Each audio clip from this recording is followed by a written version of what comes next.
presented by Caltech.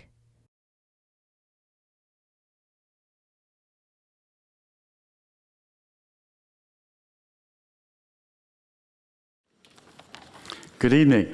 My name is Tom Sofer, and I'm the chairman of the Division of Physics, Math, and Astronomy.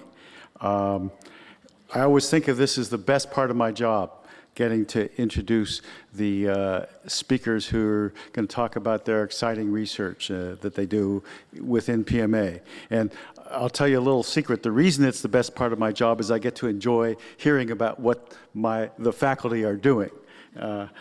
So before I introduce tonight's speaker, I want to remind you that the next Watson lecture will be on November 19th by Woody Fisher, the professor of geology, and his talk will be entitled Photosynthesis, a Planetary Revolution.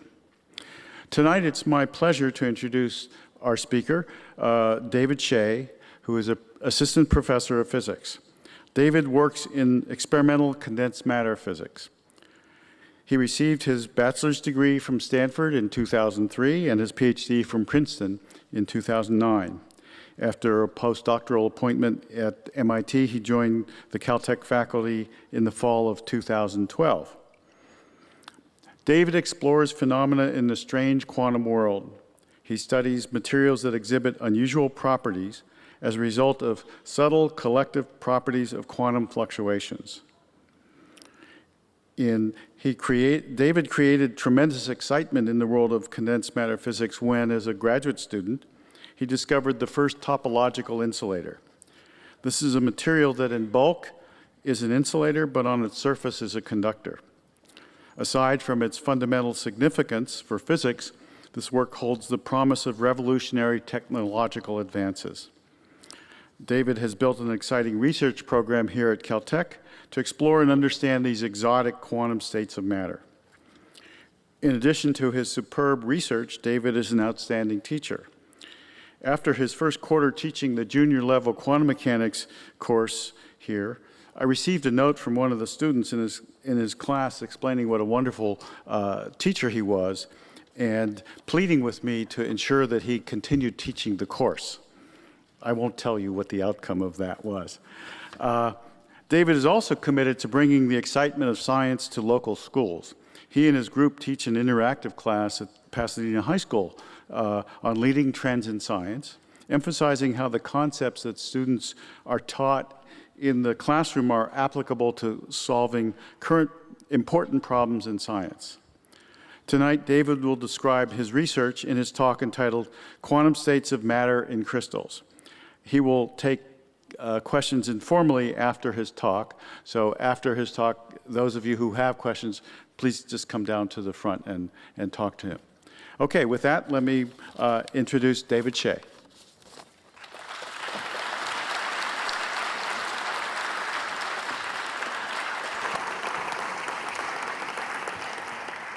Okay, thank you very much, Tom. And let me first say thanks to all of you for deciding to take a night off from your regular activities and take an hour to learn about quantum states of matter in crystals. So state of matter, or equivalently a phase of matter, is a concept that is used to describe what happens when a collection of particles comes together. And it's a concept that says that when a collection of particles comes together, their behavior and their identity as a collective unit actually overshadow and indeed even render irrelevant what happens to them on an individual level. Just like groups of people can form communities and cultures, the sum of the behaviors of people that comprise this culture often creates a collective identity that becomes independent of what goes on at the individual level. People as part of a culture can come and go, live and die, but the concepts that underlie the community and the culture stay timeless and indeed transcends the happenings on these individual levels. So just as people can form different types of cultures, groups of particles can form different phases of matter. And perhaps this fickle nature of particles is nowhere better illustrated than a scene from the Alaskan Bay. So a simple, lowly H2O molecule that's simple and nondescript on its own, when bonded together in large groups, can form phenomena as strange and as different as that differentiates the water that flows in the pools of the bay, to the structures that are rigid and strong enough to reach up into the skies, to the ethereal clouds of vapor that you see in the background. So it sort of begs the question, what is the difference between phases of matter? What distinguishes one phase of matter from another? Well, one answer might be gotten if you start to look at the microscopic nature of the molecules that comprise these phases. Ice, for example, is made up of a collection of water molecules that form a regular, ordered, periodic arrangement in space. Water, on the other hand, is comprised of the same molecules, but in this case, they flow randomly over one another. And certainly, the symmetry is exhibited by the collection of molecules that form ice, and those symmetries that are exhibited by the collection of molecules that form water are vastly different. So maybe it's the symmetry between ice and water that defines the difference between a phase. But let's look at vapor for a second. In vapor, the water molecules are also randomly distributed and randomly flowing about one another. And in fact, the symmetry properties of the water molecules in vapor are really equivalent to those in water and liquid. So maybe symmetry alone is not a sufficient ingredient for distinguishing one phase of matter from another. Well, as unpalatable as it might seem to you, maybe the best way to define and differentiate one phase of matter from another is simply to say that something drastic happens to the collective properties as you go from one to the other. When you transition from ice to water, for example, the rigidity that characterizes a solid structure is lost. When you transition from water to steam, for example, the property of being incompressible that a liquid beholds is lost when it goes into vapor form. Now, transitions between phases can happen as a function of a change of some environmental condition. The case we're most familiar is probably temperature. As you raise the temperature of ice, you go through two-phase transitions, sometimes what we call critical points. These are the critical points relevant to H2O, happen to be the familiar critical points we encounter in the form of melting points and boiling points. So what does it mean to try to understand phases of matter? Well, basically, we as scientists want to devise some theory that enables us to predict not just the properties of these different phases of matter, but also where exactly these critical points lie, both so that we can better understand the fundamental laws that govern systems comprised of many bodies, but also because we want to exert some degree of control over them. For example, if you wanted to shift the critical temperature for some technological application, we'd want to know how these things work. So you might start from a microscopic level and attempt to model the interactions between two water molecules. And we can do this to some degree of detail. However, as soon as you transition from 2 to 3 water molecules, and indeed try to explain how a glass of water works, you're dealing with a model that has to take into account interactions between of order 10 to the power of 25 different molecules, and that's just not feasible. So our job as theorists is to come up with models that capture the essential phenomena while retaining the least number of details. And our job as experimentalists is to reveal more and more of nature, more and more of the properties of H2O, so that these theories can be better constrained. So one of the ways to unveil further properties of H2O is, rather than just look at what happens as a function of temperature, we can consider another external condition we can vary. So at ambient pressure, where we live, the critical temperatures lie at these 2 points, 0 and 100 Celsius. But if you vary a pressure, for example, these 2 critical points will shift, like so. And if you begin to collect these pairs of critical points over a wide range of pressures, these critical points merge into what are called critical lines or phase boundaries. And we can define the distinction between phases as being the need to traverse one of these phase boundaries. So we can say that a solid is different compared to a liquid because to get from one to the other, we had to cross a phase boundary.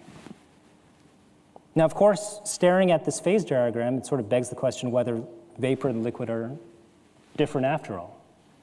In fact, if you define the difference between phases as the need to traverse a phase boundary, then I can simply go around this point and go from vapor to liquid without crossing one. So it's arguable that liquid and vapor are actually the same phase. Sometimes this is called a fluid. One thing that's quite remarkable about the H2O phase diagram is that this phase boundary that separates the liquid and vapor terminates at a point called the critical point. And strange things happen around a critical point, namely that if I were to cool the vapor into the liquid phase through the critical point, as I approach this critical point, what happens is that puddles of my substance that exhibit these liquid-like properties begin to grow larger and larger and begin to fluctuate slower and slower.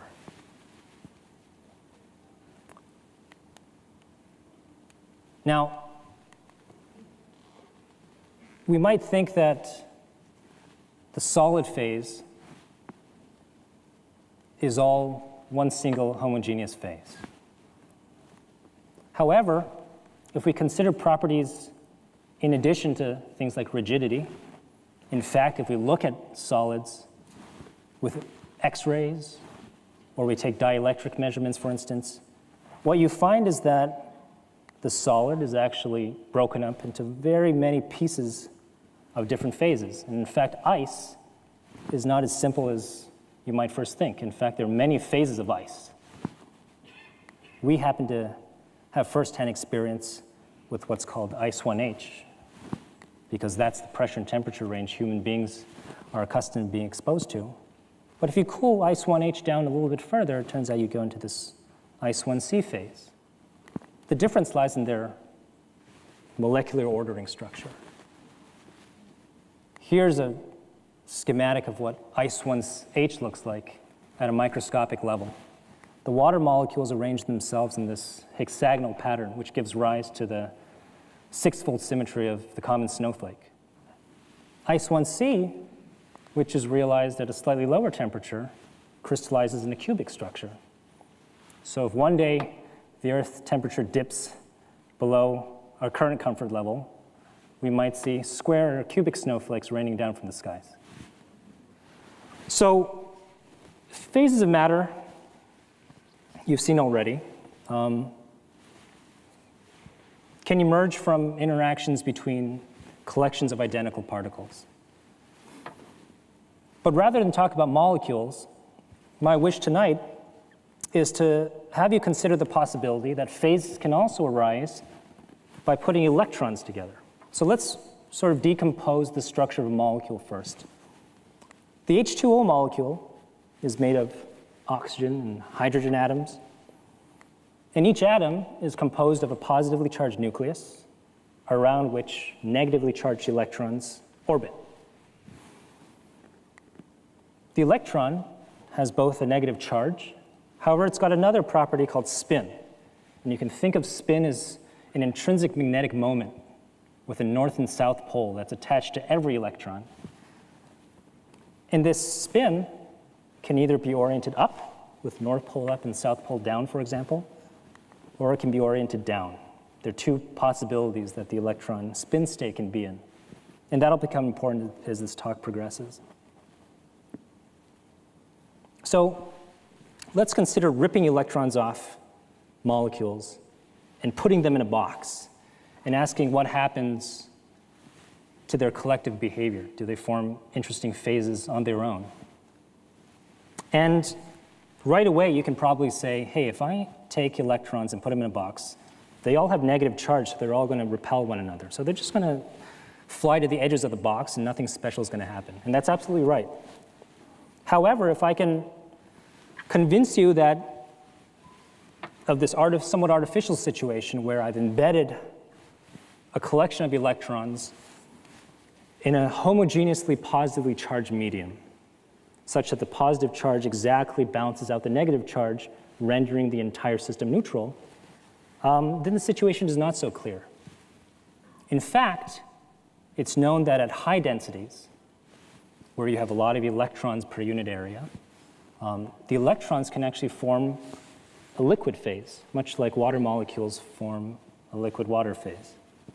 And in this phase, sometimes we call it the Fermi liquid, the electrons are free to flow around one another. And the Fermi liquid is how we characterize the flow of electricity in metals, for example.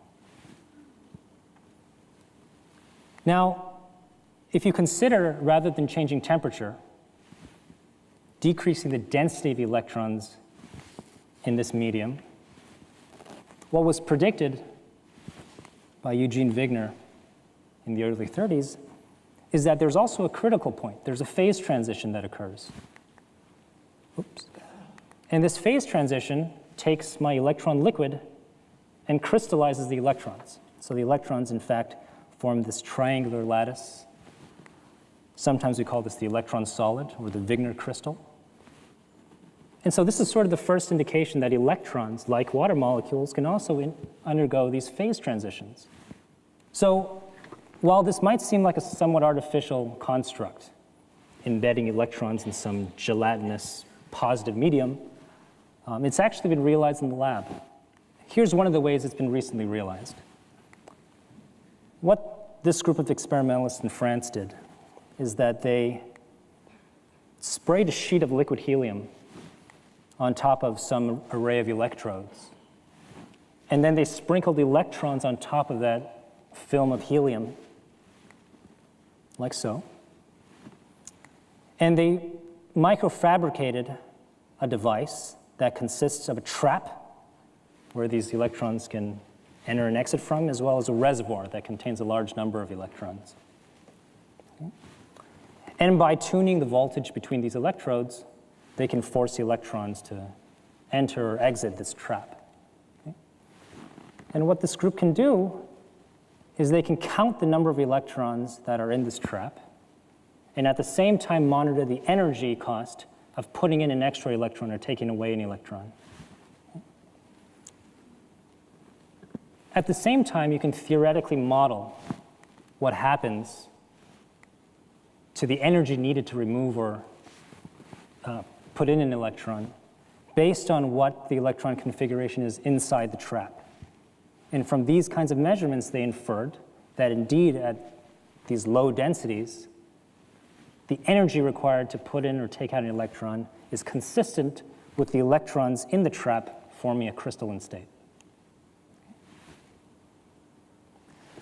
Now, there's a much easier way to create a system in which electrons swim in a background positive medium than sprinkling electrons on helium. And in fact, you encounter this situation in everyday life. This happens in crystals. You encounter crystals in the silicon chips that are inside your smart devices, the quartz that's in your watches, the copper wiring that transports electricity to your home, are all examples of crystals. And crystals, of course, are macroscopically neutral objects. The negative charge of the electron is balanced out by the positive charge of the ions that comprise the lattice of the crystal. Now, beyond those examples I just mentioned, crystals also come in different shapes, colors, forms, transparencies. They're really quite a sight to behold. Now, when you consider electrons flowing inside a crystal, things get much more complicated. Okay? Because rather than interacting with a uniform positively charged background, these electrons not only have to interact with one another, but they're constantly being bombarded by positive ions, by this lattice network of positive ions that make up the host. These interactions are very, very difficult to model. And in fact, a lot of the behavior of the electrons in crystals has to be deduced through experimental means.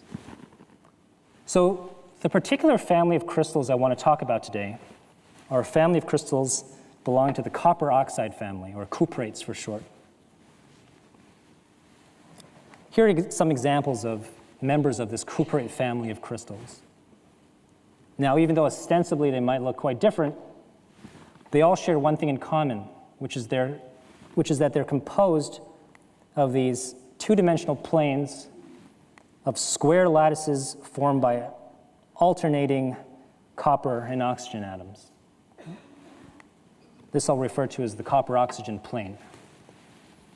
So in this compound, for example, the copper-oxygen plane sits here, one sits here. In this compound, one sits here, here, here, and here. And the difference between these different members of the family is really how these two-dimensional copper oxide planes are stacked. Okay? Some of them might have different types of ions as intermediate spacers, but overall they share this common property of having two-dimensional copper oxide layers. To give you a sense of what these things look like, they grow as beautiful single crystals. This is probably a few millimeters on a side and fractions of a millimeter thick. And this has remarkable properties, which I'll show in the next couple slides. So the particular compound I want to talk about is yttrium barium copper oxide. In this compound, you can vary the amount of oxygen that you put into the crystal. And as you increase the concentration of oxygen in the crystal, you actually remove electrons from the system. In other words, you can think of that as putting in more positive charge. Okay? So as I increase delta, the concentration of positive charge increases. That positive charge we call holes, and hole doping refers to the level of positive charge that I put into the system. So I can create a phase diagram much like I did for H2O and ask what sorts of phases can emerge upon changing my hole doping concentration and my temperature. So at this high doping end, electrons in ybco form an electron liquid or a Fermi liquid. It behaves as a normal metal would.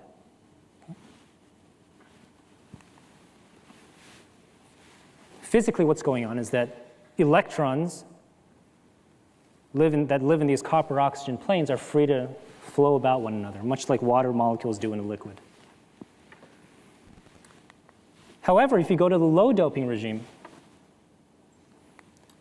a different phase is realized called the antiferromagnetic insulator. This phase, as the name suggests, is an electrical insulator. It doesn't conduct electricity, opposite to the case for the Fermi liquid. And this occurs because the electrons prefer to be pinned to the copper sites. They don't like to move around.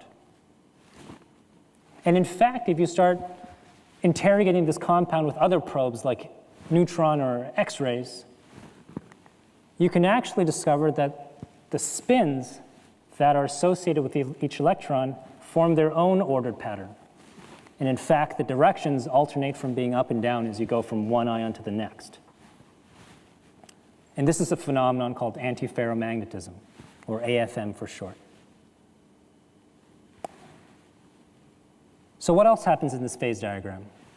Well, it turns out that in the intermediate doping range, when I'm right between the AFM insulator and the Fermi liquid, I encounter a phase called a high-temperature superconductor, or high TC superconductor for short.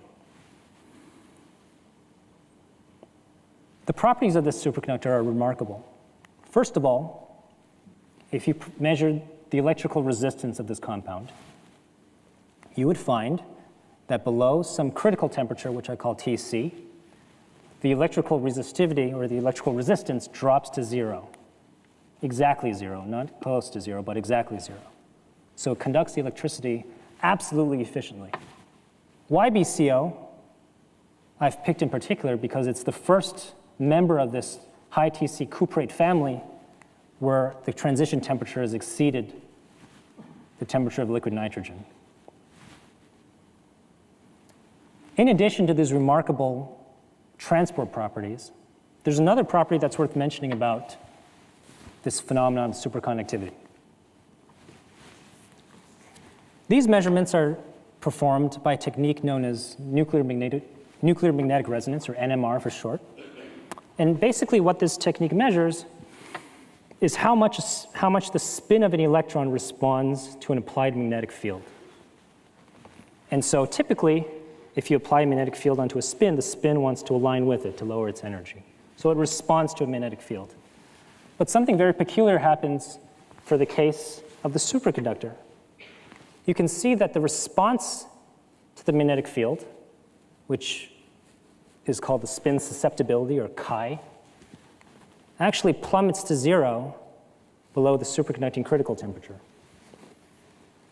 So whatever is responsible for carrying this superconducting current,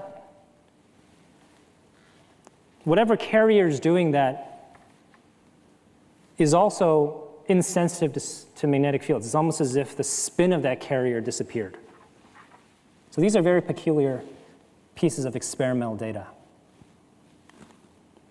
Now, suffice to say that the importance of the discovery of high-temperature superconductivity is evidenced by the fact that it was awarded a Nobel Prize the year after its discovery to Bednorz and Muller. That same year, it made the cover of Time magazine. There were interesting prognostications that the future would be one of electric cars powered by superconducting circuitry. Ironically, we have electric cars today that have nothing to do with superconductors. And of course, there's also perhaps the most obvious application, which is that superconductors can conduct electricity really well and maybe one day replace copper as the medium of choice for transporting electrical power from one point to another.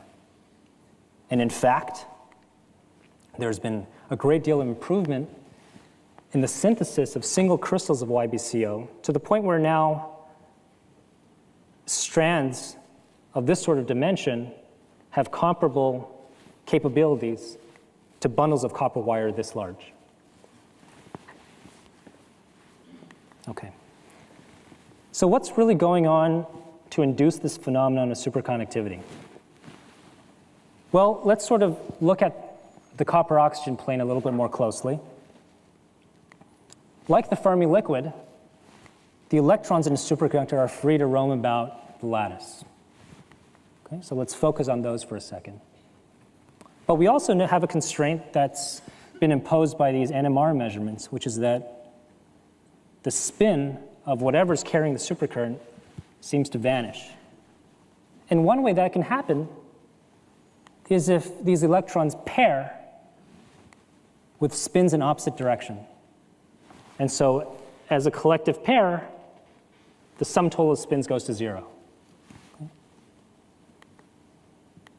This phenomenon happens over large distances in the lattice, and it happens to all the electrons that are participating in superconductivity. Sometimes we call these Cooper pairs.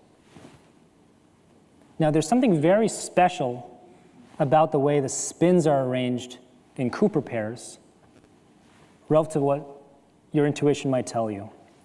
And to give you a little bit more insight into the strangeness of this phenomenon, I need to make a little digression and introduce a little game. Okay? So let's imagine that I've got a blue ball and a gold ball, and I put one under either of two opaque cups. Okay? Now, before I even open the cups and reveal the color of the ball underneath each, you know that there are only two physical realities that are allowed. In one case, the blue ball is going to be on the left and the gold ball on the right. In the other case, the gold ball is going to be on the left, the blue ball is going to be on the right.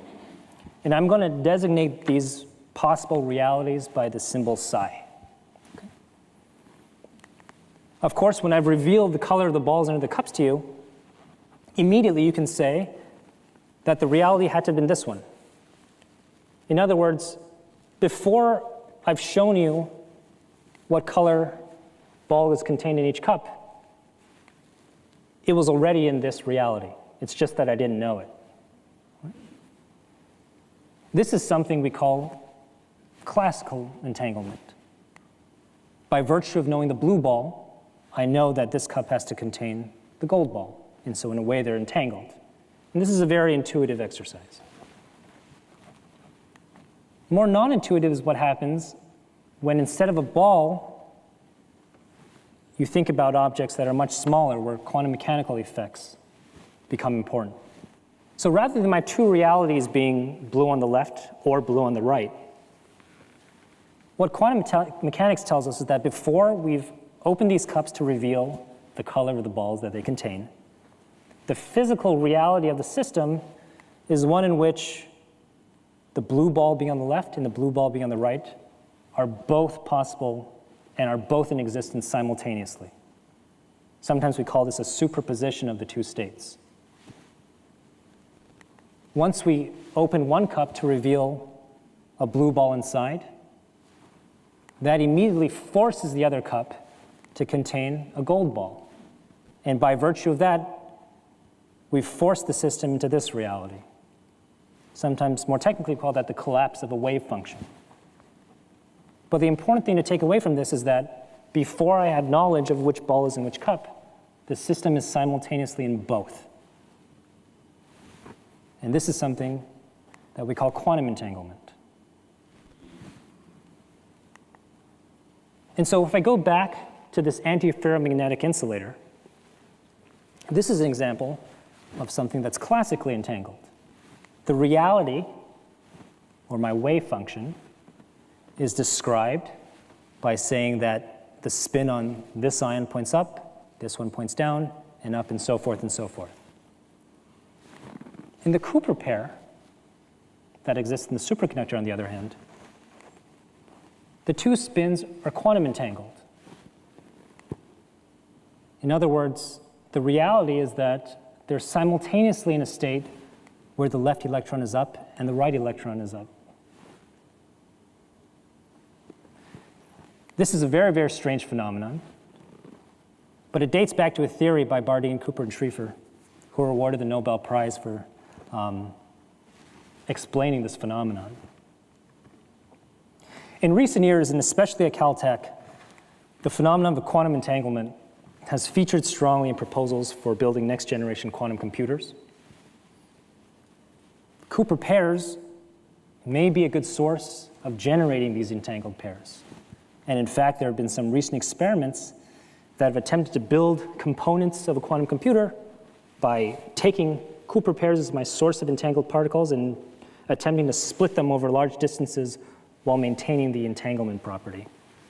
So for example, one of the experimental proposals would be to attach a superconductor to a pair of non-superconducting channels. This is called a Y-splitter. And the challenge would be to see if you can take this entangled pair, force one electron this way, force the other electron this way, while still maintaining quantum entanglement after they've propagated by a large distance. And this might be an important component for quantum computing.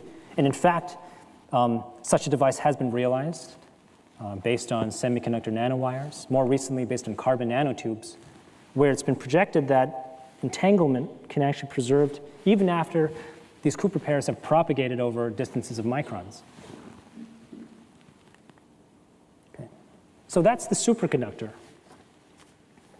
But like the case of water, and like the case I mentioned where ice is not simply ice, but is made up of many phases of ice, are there other hidden phases in this phase diagram we don't know about? And in fact, there are many.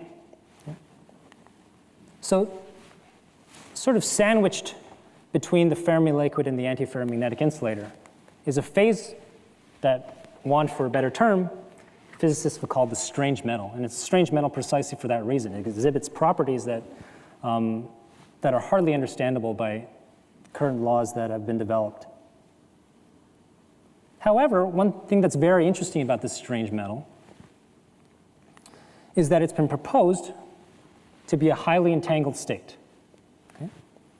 So, whereas in the superconductor, pairs of electrons form entangled states, it's possible, and indeed it's been conjectured, that in the strange metal, these pairs of entangled states can in turn become entangled with one another, and then in turn become entangled with another pair, and so forth, forming a huge entangled mass altogether. And in fact, there's a very elegant explanation of this phenomenon that's been documented in this popular article by Sachdev. And even more interestingly, there are very deep connections between this sort of phase of matter and string theory. There's a lot, turns out, that string theory can tell us about this, which is for another lecture. Now, one of the reasons why this might be true is because of the following suggestion, which is that if I continue these phase boundaries that mark where the strange metal terminates, and just pretend that the superconducting part wasn't there, then these phase boundaries would actually terminate on this zero temperature axis to a point. They look very much like they would converge. And this is something we call a quantum critical point. Much like the classical critical point I described in water, except that we call it quantum because it occurs at zero temperatures, where quantum effects are very pronounced. And remember how I told you that when you transition from vapor to liquid across the water critical point, these length scales for these liquid-like parts of your system become very large. In the same way, as you get near a quantum critical point, it's possible that the length scale over which entanglement happens becomes very large. And that's one possible explanation for this strange metal, but it's still under intense investigation. In addition to the strange metal, if you put your glance to the left, you encounter another very weird phase called the pseudogap. And I won't go into why it's called the pseudogap, but I will try to explain how this may be a phase of matter that's different from anything I've marked on the phase diagram so far. So in order to do that, let me say a few things about symmetry. So just like ice and liquid exhibited different symmetries, there's a possibility that the antiferromagnetic insulator and the pseudogap also exhibit different symmetries. And by virtue of that, they are classified as different phases. Okay, so let's think about one symmetry first, where I reverse the direction of all the spins. It turns out mathematically, if you just reverse the direction of time in your equations, that's equivalent to flipping the spins around. And if I do that, clearly I don't recover the state I started with. And so we say that the symmetry of time reversal, or the symmetry of spin flipping, has been broken in this system. Well, in addition to reversing time, you can also think about reversing space. For example, if I ask what the system looks like as I invert space about this point, I can invert these two electrons, right?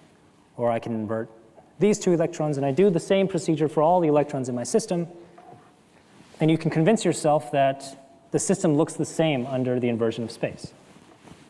And so in this case, we say that the inversion of space is preserved. Okay? So these are the relevant symmetries of the antiferromagnetic insulator. And let me move on now to what happens in the pseudogap. So it's been proposed, it's not been experimentally confirmed, but it's been proposed that the arrangement of magnetic moments in the pseudogap phase looks something like this.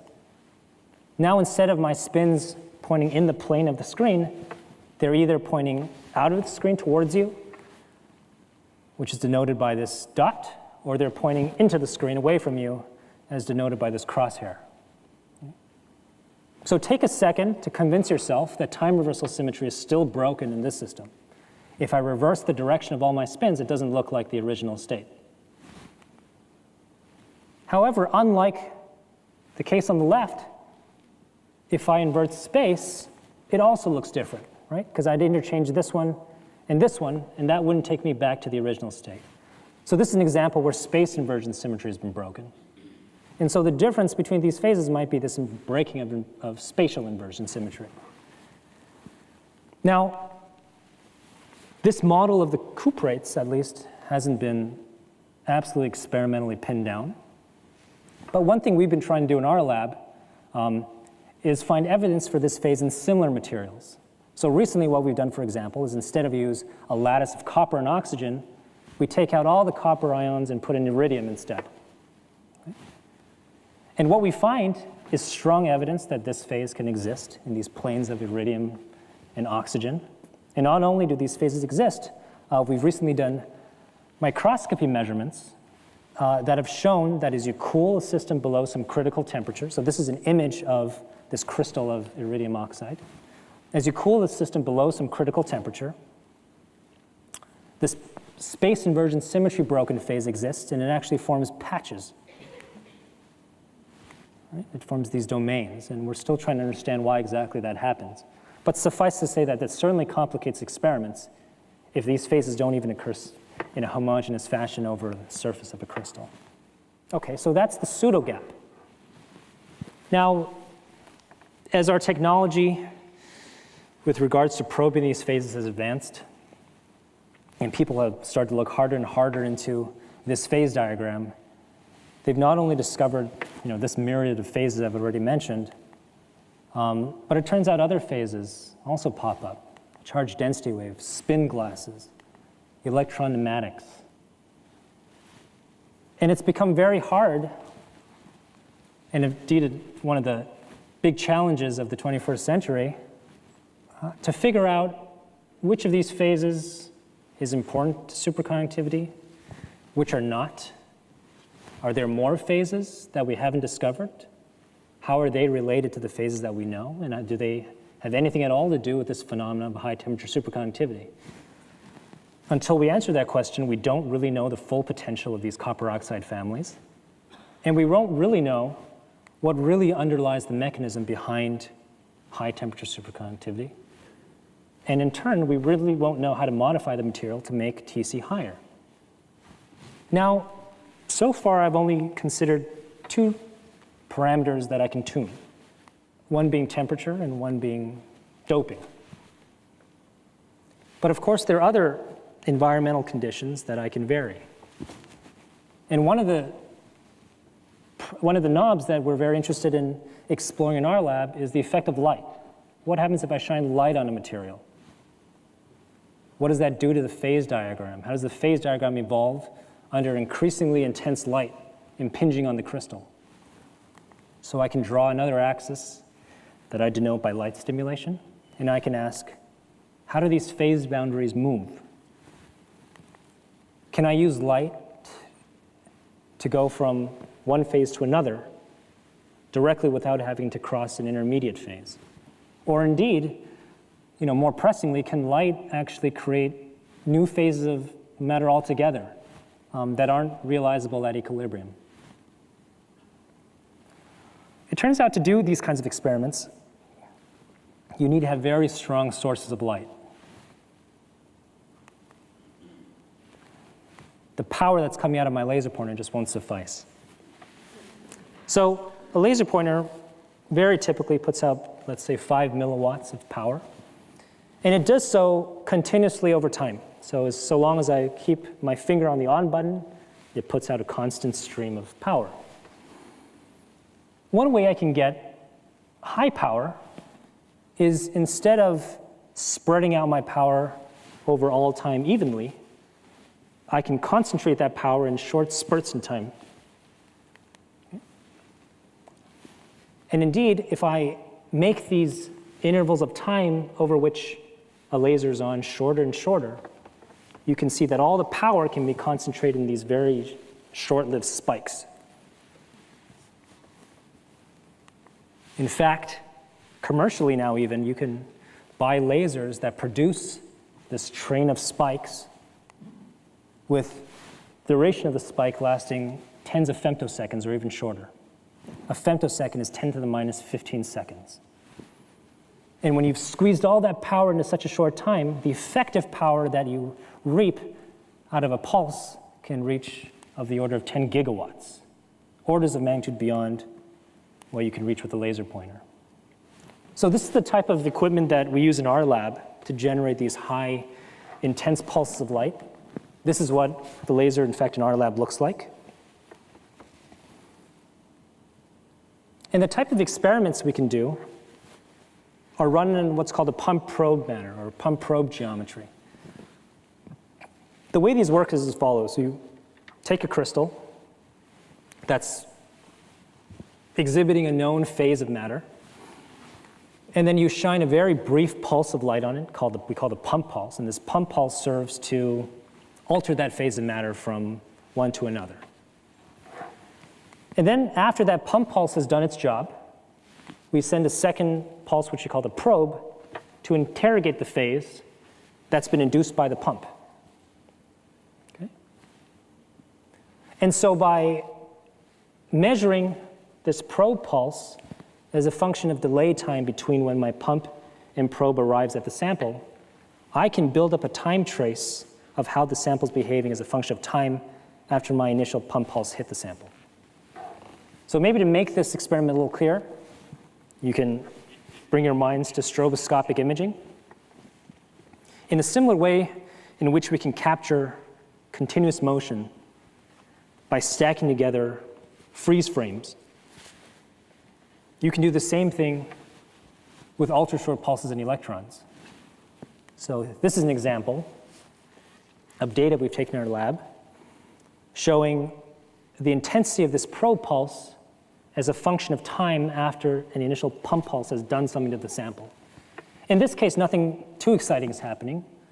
All that's going on is that this pump pulse has altered the energy landscape in your crystal.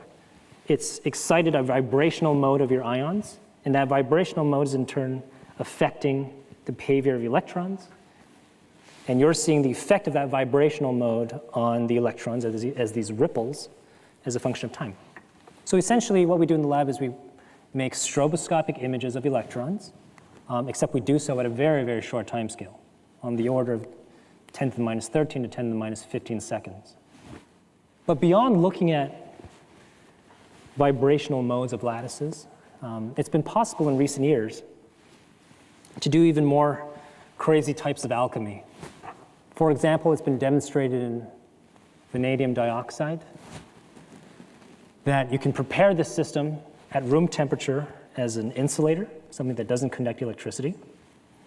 And if you shine a very brief and intense pulse of light on it, you can momentarily turn this into a decent metal. And this transition from insulator to metal is accompanied by a reconfiguration of my lattice symmetry. Moreover, it's been shown recently that you can take a member of this copper oxide family, which I've been talking about earlier, where the superconductivity has been suppressed, and by virtue of shining light on it, I can actually induce superconductivity to occur. So I can bring a phase of matter from a non-superconducting one to a superconducting one simply by virtue of shining light on it. And I think that's very remarkable. So throughout this talk, I have been discussing all sorts of electronic quantum phases that are realizable just by discussing compounds composed primarily of copper and oxygen. There's the rest of the periodic table to play with, and there's an infinite number of combinations that you can think to synthesize or in the lab or mine in nature.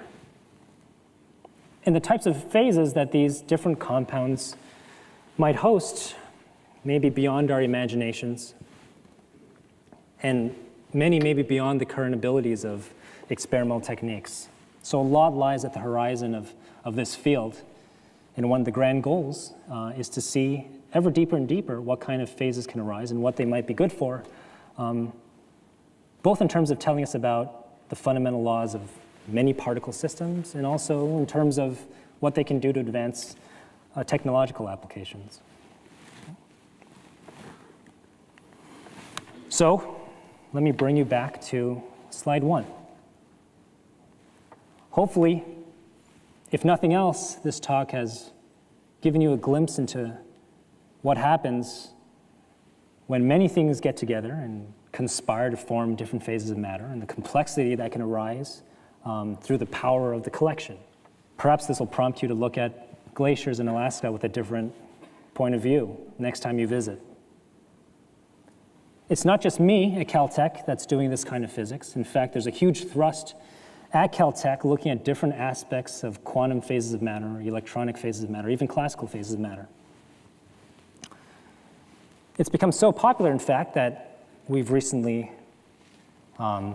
become home to a center called the Institute for Quantum Information and Matter, or the IQIM, which is a consortium of physicists with interests that are similar to my own, researching these topics from all different points of view and with all different methodologies. And if you want to learn more about the happenings in this institute, I invite you to take a look at our website. Okay, so thank you very much for your attention. And if you have questions, please come up and ask. Thank you.